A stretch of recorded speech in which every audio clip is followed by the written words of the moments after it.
အားလုံးပဲမင်္ဂလာပါခင်ဗျာဒီနေ့ကျွန်တော်မိတ်ဆက်ပြသွားမယ့်အကြောင်းတွေကတော့ Samsung Galaxy A37 5G မှာသုံးလို့ကောင်းတဲ့ feature လေးတစ်ခုနဲ့ကျွန်တော်နားနေတော့လေးပြန်ပြီးတော့ရှင်းပြပေးသွားမှာဖြစ်ပါတယ်ခင်ဗျာအဲ့ဒါကဘာလဲဆိုတော့ Secure Fora ဆိုတဲ့ feature လေးဖြစ်ပါတယ်ဒီ feature လေးကအရင်လဲသုံးလို့ကောင်းတယ်သုံးရတာလည်းအဆင်ပြေပေါ့နော်ဘာတွေအဆင်ပြေလဲဆိုရင်ကျွန်တော်တို့ရဲ့ data တွေအကုန်လုံးကိုဒီထဲမှာအလုံးလုံးကြုံနဲ့ထည့်ပြီးတော့တင်ထားလို့ရတာနောက်တစ်ခုက Samsung ကောင်းနေပိုင်းတွေမှာသူချိန်ထားလို့ရတာဆိုတော့မိုက်တယ်ပေါ့နော်မစိုးဘူးလို့ပြောမယ်နောက်တစ်ခုကကျတော့သူကဒီ app တွေပေါ့နော်Telegram Facebook ပေါ့နော်ဒီထဲမှာဒီ second ကောင်းနေနဲ့သုံးလို့ရတာလဲမိုက်တယ်ဒီတဲ့ကိုသွားလိုက်လို့ရှင်သွားဘလို့နေရာလေးဖြစ်သွားတယ်ဆိုတော့ကျွန်တော် private နေရာလေးဖြစ်သွားတာပေါ့နော်ဖုန်းအပေါ်မှာသုံးနေရတယ်မတူကိုကလေးဝသုံးတတ်တဲ့သူဆိုရင်တော့ဒါလေးကောင်းနေ hide ထားလို့လည်းရအောင်နော်အဲ့တော့ထားပါတော့လေဒီနေ့ကတော့ကျွန်တော်ကဖွင့်နေနေရွယ်ဒီကပြောသွားမယ်ပထမဆုံးဖွင့်နေနေရတော့ notice ဆွဲပြီးဖွင့်တာဒုတိယဖွင့်နေနေရတော့ setting နဲ့နေသွားပြီးဖွင့်တာ notice ဆွဲပြီးဖွင့်တာတော့လွယ်ပါလေ notice ဆွဲလိုက်တာနဲ့အမှ secure fora ဆိုတာလေးပေါ်လာမယ်အမှားကြီးလေးဖြစ်နေအကောင်လေးနေစသုံးမဲ့သူဆိုတော့ password တွေပါပြီးပေးပေါ့နော်အဲဒါဆိုရင်တော့ပွင့်နေဒါမှမဟုတ်အဲ့လိုမှမတွေ့ဘူးဆိုရင် setting နဲ့နေသွားဖွင့်ပေါ့နော် setting နဲ့နေဖွင့်နေနေရလဲလွယ်ပါတယ်အဲ့တော့ဒီနေ့ကတော့ကျွန်တော်ကဘယ်လိုပဲဖြစ်ဖြစ်တွေ့တဲ့နေဝယ်ဒီကပြမယ်လေအဲ့တော့ setting တွေကနေဝယ်သွားကြည့်မယ်ပေါ့နော် notice ဆွဲပြီးကြည့်တဲ့နေရတော့အလောက်ကြီးမပြတော့ဘာလို့လဲဆိုတော့တစ်ခုနဲ့တစ်ခုမတူတတ်တော့လေ Play last song. Uncheck modes button. Play last song. Play last song. အဲ့တော့ကျွန်တော်ကဒီမှာ notice ဆွဲကြည့်လိုက်တယ်တစ်ခါလေးကြာလေဗျာကျွန်တော်တို့ကြာလေဒီ security တိုင်းနဲ့တုံးရတဲ့အခက်အခဲရလဲအဲ့လိုမျိုးလေးတစ်ခါလေးရှိတတ်တာပေါ့နော် Uncheck median output. 46% median output. Uncheck modes button. Uncheck mode. Uncheck smart view. Back အဲ့လို button. ပေါ့နော်ဒီလိုဆွဲကြည့်လိုက်ရင်တော့လည်းသိပါတယ်ဒါပေမဲ့ကျွန်တော်အခုဆွဲတာကတော့သူကပေါ်ကျင်တဲ့ခါပေါ်တယ်ပေါ့နော် Collapse. Uncheck secure folder button. ဒီမှာပေါ့နော် Uncheck secure folder button. Uncheck secure folder button. ဒါလေးကိုကျွန်တော်အမားချစ်ကနေအမှန်ချင်းနှိမ့်လိုက်တာနဲ့သူကစပြီးတော့ဒီမှာသုံးလို့ရပြီကျွန်တော်တော့ password ပေးထားပြီးသားဆိုတော့ password ကြီးတော့မလို့တော့ဘူးပေါ့ဗျာဒီကနှိမ့်လိုက်လို့ရှိရင်အမှ show ဘာညာဆိုပြီးတော့ပြပြီအဲ့တော့ကျွန်တော်ဒီကနေမပြတော့ဒါလွယ်တယ်လीနော်အဲ့တော့ဒီလိုဆွဲကြည့်လိုက်ပေါ့တို့ဒီအခုကျွန်တော်ဆက်လို့ဆွဲကြည့်လိုက်ပါလာလို့ရှိရင်ဒီကောင်လေးကိုအမှန်ကြီးလေးလောက်လိုက်အမှ password ဘာညာပြီးဒါဆိုလို့ရှိရင်တော့ဘယ်ရောက်သွားမလဲဆိုတော့ကျွန်တော်ဒီဖုန်းရဲ့ဒီဖုန်းပေါ်မှာရောက်သွားပြီပေါ့နော်အခြား app တွေနဲ့မှရှိရဒီ secure folder ဖြစ်တဲ့အတွက်ဘယ်နဲ့မှသွားကြည့်လို့ရလဲဆိုတော့အမှကျွန်တော်တို့ဖုန်းမှာရှိလေ setting တို့ဘာလို့နဲ့မှသွားကြည့်လို့ရပါတယ်အဲ့တော့ကျွန်တော်ဒုတိယနေ့သွားကြည့်ရအောင် Uncheck settings button. Settings. ဒုတိယနေ့ကိုသွားကြည့်မယ်ဆိုတော့ကျွန်တော် setting နဲ့ဝင်လိုက်မယ်နော် Modes and routine. Digital web device apps. Advanced Google accounts and back safety and emergency. Safety location. Security and privacy. security privacy ဆိုတဲ့ကိုကျွန်တော်တို့ကအဓိကရှာပြီးဝင်လိုက်မယ် Security and privacy. Security and privacy. ဟုတ်ပြီ Security and privacy. security privacy ရဲ့ဝင်ပြီးလို့ရှိရင်နောက်ထပ်တစ်ဆင့်ဝင်ရဖို့ရှိသေးတယ် Updates good. No recommended action. App lost device account security.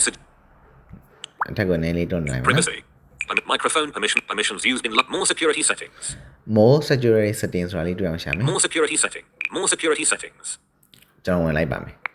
More security settings. Secure folder. ဒီမှာအဲ့ဒါဆိုတော့တွေ့ယူပါနော်တန်းပြီး item ဝင်လိုက်တယ် secure fora ဆိုပြီးတော့မှတ်မြင်လေးလောက်မှာလာပြီးတော့ပေါ်ပါလိမ့်မယ်ဒါတော့ကျွန်တော် notice ဆွဲပြီးတော့ဖွင့်လာတဲ့တေးကြတာပေါ့နော်တချို့လေးဖုန်းကြလဲပေါ်ကြမှာပေါ်မှာပေါ့နော်ဒါကကို shortcut ပေးတဲ့ပုံမှာလည်းမူဒီဒါဆိုတော့လေကျိုးလေကြတဲ့ shortcut ကတော့ဒီ default အနေနဲ့ပါကောင်းပါနိုင်ပေမဲ့ဒါပေမဲ့ဒါကဘာလို့ဒီဟာလည်းမသိဆိုပြီးတော့ shortcut တွေတဲ့ remove လုပ်လို့ရတာဆိုလေအဲ့လို remove လုပ်လိုက်ရင်လည်းပျောက်နေမှာဆိုလို့ပါအဲ့တော့ဒီနည်းလေးနဲ့ပဲဒါဖွင့်တာတော့အသေးချာဆုံးပေါ့နော်အဲ့တော့ကျွန်တော်ဖွင့်ကြည့်အောင် After your phone secure folder. Show secure folder. ဒီမှာသူပါပြလဲဆိုတော့ကျွန်တော်တော့အရင်တစ်ခါသုံးမှုတာဖြစ်တဲ့အတွက်တော့ show secure folder ပါညာဒါက Show cancel button. Show button. အဲ့တော့ကျွန်တော် show ပဲနှိပ်လိုက်မယ်ပေါ့နော်ပြမယ်ပေါ့ကျွန်တော်တို့အပေါ်မှာ Confirm secure folder password. ကျွန်တော်တော့ password နဲ့ထားတာဆိုတော့ဒီမှာသူက password ပေးရမယ်ပေါ့နော်မဖြစ်မနေအဲ့တော့ Show password text box. ကျွန်တော် password ကိုအလွယ်ဆုံးလေးထားတာတယ်ဒီကပြခြင်းလို့ပေါ့နော် sample နောက်ပြီးကျမှချိန်မယ်ပေါ့ Commonwealth. Y G H H T T E E T T Y U. အဲ့တော့ Done. ဒီမှာထားလေးနေလိုက် Done. For your security, use your password text. Show password. Got password. Show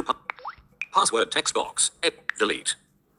H H T T E E R Y T T. Secure folder. For your hide. Got secure folder. Done.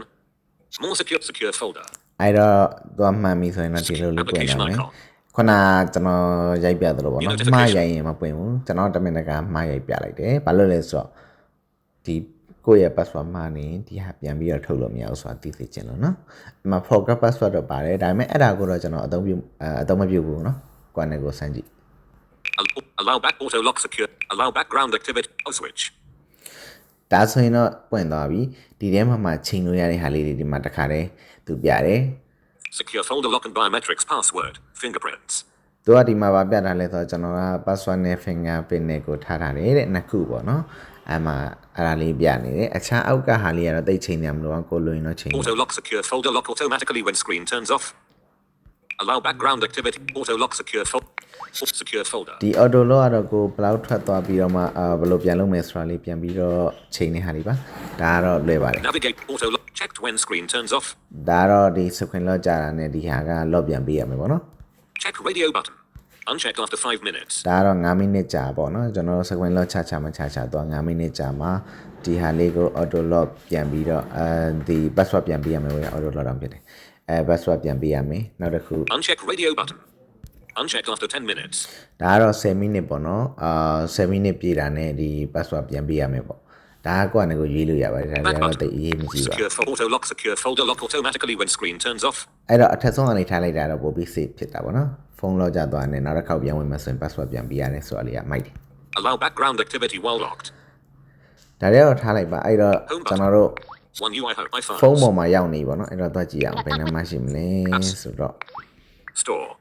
Screen recorder. Secure setting. Secure folder. ဒီမှာနော် Secure folder. ရောက်နေပြီအဲ့တော့ကျွန်တော်သူ့ထဲဝင်ကြည့်လိုက်မယ် Browser.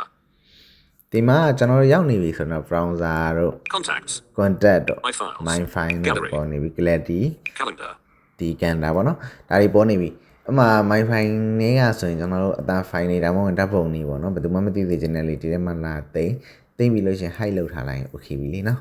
ဒါမှမဟုတ် contact တွေပေါ့ဘယ်သူမှမသိသေးချင်တဲ့ contact တွေဒီထဲမှာလာသိမ်းထားလို့ရတယ်အစိုးလေအဆင်ပြေပါတယ် Notes. note တွေလည်းဒီမှာလာရေးလို့ရတယ်ဟိုကကျွန်တော်တို့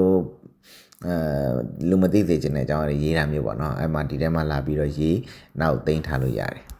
Telegram. ဒါကတော့ Telegram ဆိုတော့ကျွန်တော်မနေ့ကဒီဟာကိုစမ်းပြီးတော့ထည့်ကြည့်ထားတာ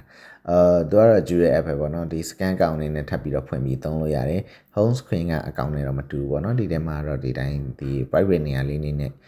ဒါအသီးသန့်သုံးလို့ရတဲ့နေရာလေးပေါ့အခြားသော app တွေလည်းထည့်ပြီးတော့သုံးလို့ရတယ်ဟိုမှာ Facebook ဒီ Messenger ပိုက်ပါညာပေါ့ဗျာဒါကိုယ်နဲ့ကိုထည့်ပြီးတော့သုံးလို့ရတယ်ဒါတွေကတော့နောက်ကြမှာကျွန်တော်ပြောတော့မယ် Say. ဒီနေ့ကတော့ကျွန်တော်ဖွင့်နေနီးလေးကိုပဲအဓိကပြောသွားတယ်ပေါ့နော်အရင်ရှည်တော့လည်းအဆင်မပြေလို့ပါအဆင်မပြေမှုများစွာဖြစ်ခဲ့ရင်လည်းနားလည်ပြကြပါလို့ပြောရင်းနဲ့နှုတ်ဆက်လိုက်ပါတယ်ခင်ဗျာဒီနေ့ video လေးကတော့ဒီလောက်ပါပဲเนาะအားလုံးကျမ်းမာပျော်ရွှင်နိုင်ကြပါစေခင်ဗျာ